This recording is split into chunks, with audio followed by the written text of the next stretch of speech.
2 həftə əvvəl bir çox televiziya kanallarında, billboardlarda və məşhur şəxslərin canlı yayımında bu gördüyünüz qırmızı xəta ekranı yayımlandı. 10 saniyəlik səssizliyi göstərən bu yayımın əsas məqsədi əslində bir texniki xəta yox, empatiya və sosial mesaj idi.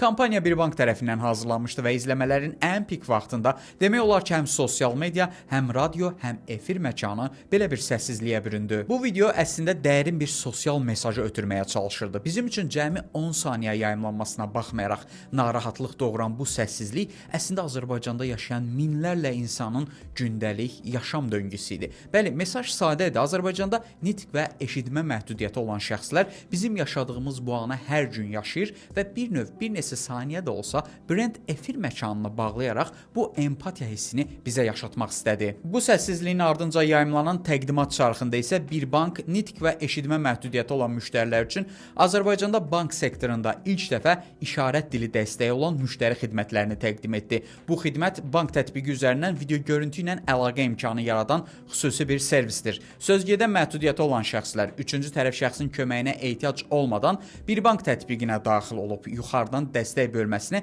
ardınca bir bank çatına yaz seçimini eləyərək işarət dili ilə video zəng funksiyasından istifadə edib əlaqə yarada bilərlər. Qeyd edeyim ki, bu xidmət bankın yalnız nitq və eşitmə məhdudiyyəti olan müştərilər üçün aktiv haldadır. Əgər sizdə belə bir məhdudiyyət varsa, lakin bu əlaqə imkanı aktiv görünmürsə, chat vasitəsilə aktivləşdirilməsi üçün banka müraciət edə bilərsiniz. Ümumilikdə layihə sosial mediada olduqca rəğbət dolu qarşılandı və alqışlandı. Bir bank bu xidməti ilə digər brendlərə, qurumlara, şirkətlərə incə bir mesaj vermiş oldu ki, biz əl-ələ birlikdə bu cəmiyyətin hər bir üzvü üçün imkan və şəraitlər yaradaraq məhdudiyyət kimi görünən elementləri çox rahat şəkildə aradan qaldıra bilərik. Hər kəsi bizə qoşulmağa səsləyirik.